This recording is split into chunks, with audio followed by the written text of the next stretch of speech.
सावित्री निज बाहाघर मंगलसूत्र को धरी भो भो होई कांदिले वर्षा।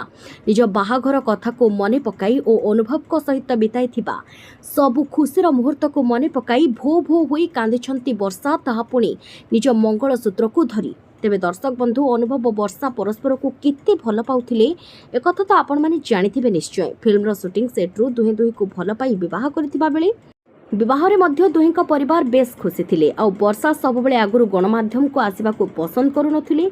आगुरु से गणमाध्यम ठारू भी मध्य बहुत दूर रे रहुथिले, काहेकि ना से कहंती गणमाध्यम रे अधिक हाइलाइट हेबाकू तांको आदम भी भल लागेनी। किंतु जेतेबेले अनुभव तांकर विवाद आसीथिला सेतेबेले से अनुभव को बाबद रे अभियोग आनिथिले। आउ तापरे एही खबर गणमाध्यम रे बेस प्रसारित होइथिला। आउ एहा खबर रो शिरोनामा मध्य पालटि जाइथिला। एही खबर दांडरे पड़ी हाटरे गड़िथिला। आउ तांको स्वामी स्त्री को कलह समस्तक लोकलोचन को आसीथिला। अनुभव हुए तो ए सबु परे गणमाध्यम सामने अनेक किछि कथा कहिछंती वर्षा को आक्षेप करी, किंतु वर्षा किछि भी कही नाहंती अनुभव को विपक्ष रे गणमाध्यम सामने। से एबे पर्यंत भी चुप अछंती, जेतेबेले कि वर्तमान समय रे तांकर छाड़पत्र होई जाइछि। किंतु अनुभव कहिथिले छाड़पत्र हेला मते नुआ जीवन मिलिला।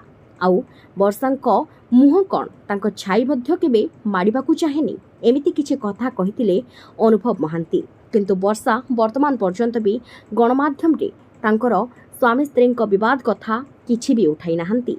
किंतु एने अनेक कहउछंती अनुभव भल, पुणी केही कहउछंती वर्षा भल। तेबे दर्शक बंधु, प्रकृत रे तांका भितरे कोन होईछि एहा तो वर्तमान सुधा मध्य स्पष्ट होई नाही।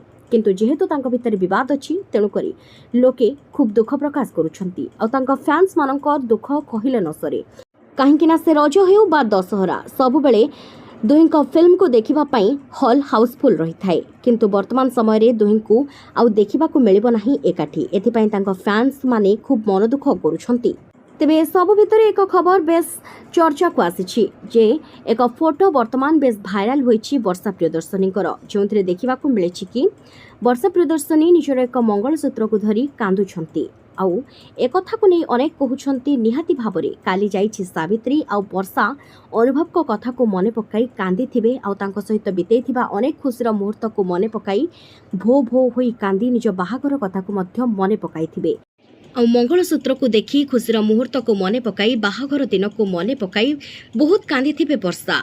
आउ आज से सावित्री व्रत तांको स्वामी को पई करि पारु नथिबे बोली मध्य खूब निजको दुर्भाग्य मनुथिबे, काहेकि ना सबु झियंकर मनरे अनेक स्वप्न थाए बाहाघर पाई। आउ आज से स्वप्न भांगी जाइछि वर्षांकर, काहेकि ना अनुभव और वर्षांक मध्यरे होई जाइछि छाड़पत्र। तेबे एतिकी बेले जो फोटोटी बेस भाइराल होउछि याकू देखिबा परे लोके एमिति ही किछि भाबिबा बेस स्वाभाविक कथा, काहेकि ना एही जोड़ी को लोके एते मात्रा रे भल पांती आउ चाहंती पुणी थरे एही जोड़ी एकाठी होई जाऊ। किंतु एहा केबे हबो ताहा तो समय कहिबो। किंतु प्रकृत रे एही जोड़ी सतरे बेस भल आउ समस्त को बहुत भल लगे मध्य।